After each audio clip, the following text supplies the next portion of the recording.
Permettez d'abord de saluer M. Deschamps, premier vice-président de la Conférence régionale des élus de Montréal et membre du comité exécutif de la Ville de Montréal.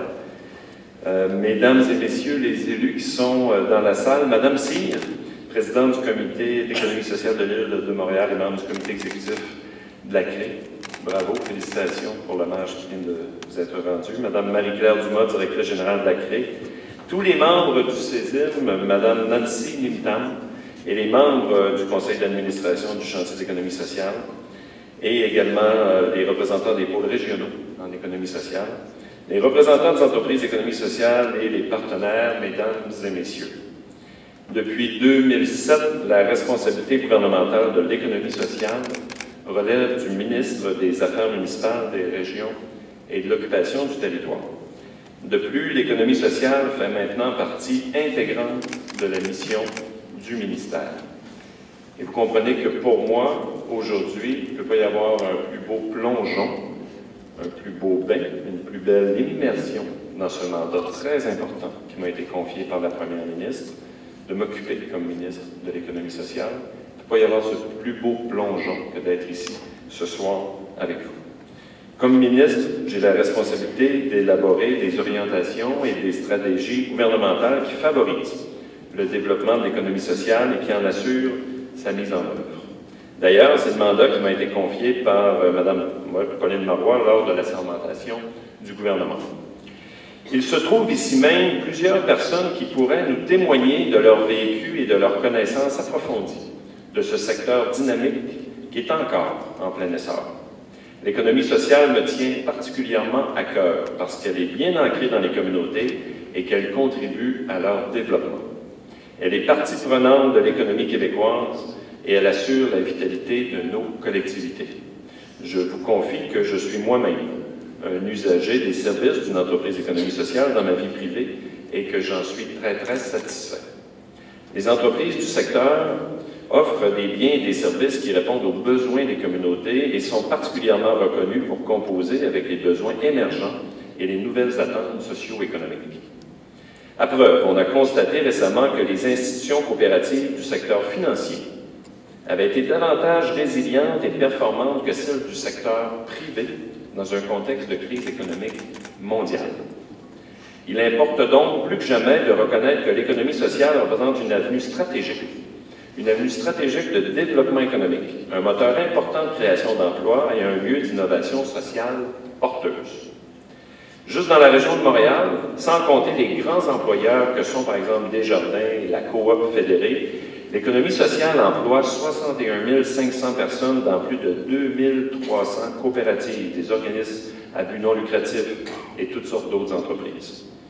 Au-delà des chiffres et des statistiques, ce qui est intéressant de relever, c'est que près de la moitié des entreprises d'économie sociale de la région de Montréal poursuivent une mission sociale, en plus de leur principale activité économique. Nous avons eu un merveilleux exemple avec le prix de l'économie sociale, qui vient tout juste d'être remis aux 20 entreprises d'insertion de Montréal. Et quand on regarde la diversité des domaines couverts par ces 20 entreprises, on voit tout l'impact, on voit toute la force de l'économie sociale sur l'île de Montréal, et imaginez, ça se répercute sur l'ensemble du Québec.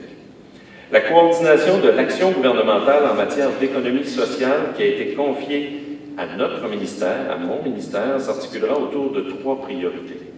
La loi cadre sur l'économie sociale, le plan d'action gouvernemental pour l'entrepreneuriat collectif et la création de la Banque de développement économique du Québec. D'abord, en conformité avec l'engagement que le Parti québécois a pris lors de la dernière campagne électorale, nous proposerons à l'Assemblée nationale d'adopter un projet de loi cadre sur l'économie sociale du Québec. Par ce projet de loi, le gouvernement entend donner à l'économie sociale sa juste part, sa juste place, afin qu'elle soit reconnue au même titre que les économies marchandes et publiques. Il faut qu'on en tienne compte dans l'ensemble des interventions de l'appareil public. Vous savez, quand on parle d'une loi cadre, c'est horizontal. C'est ça que ça veut dire. C'est qu'il faut qu'on tienne compte de son sujet qui la porte, dont elle est l'objet de la loi cadre, dans l'ensemble des interventions de l'appareil public. Ce projet de loi visera à relever les défis auxquels l'économie sociale est confrontée.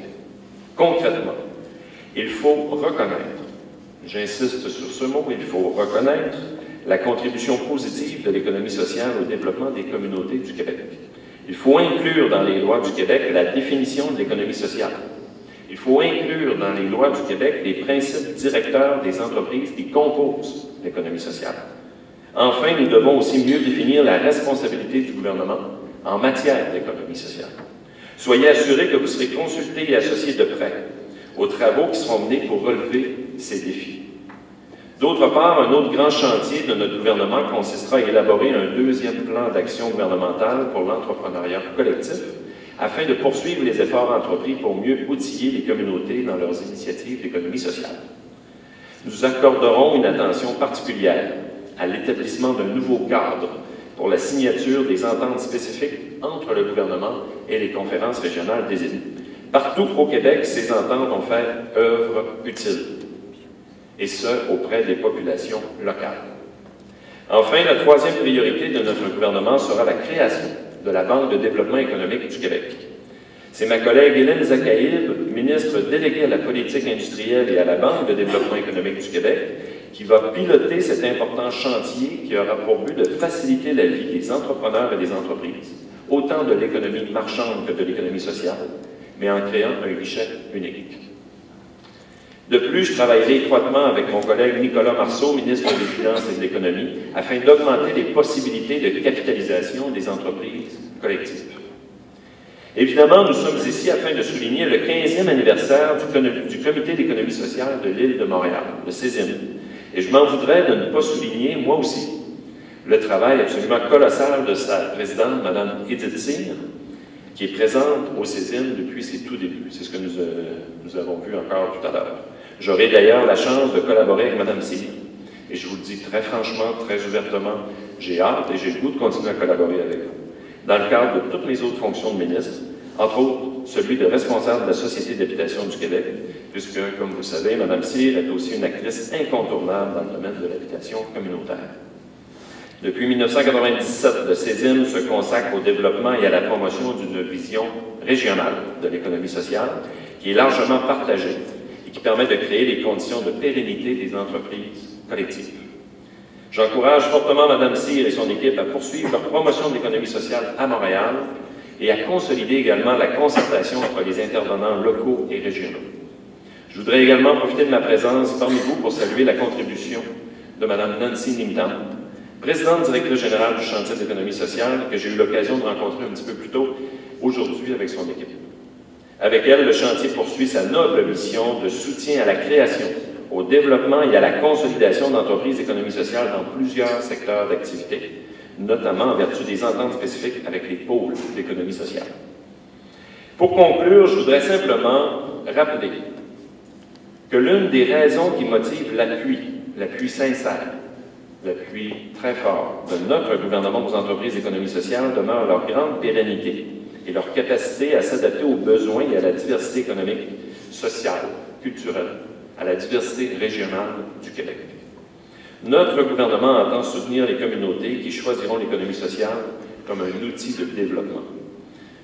J'aimerais vous assurer que dans son action en économie sociale, le gouvernement du Québec a choisi de maintenir et de renforcer le dialogue, de maintenir et de renforcer la collaboration avec tous les acteurs du milieu, tant les acteurs nationaux comme le chantier de l'économie sociale, mais aussi avec les partenaires régionaux comme le CESIM.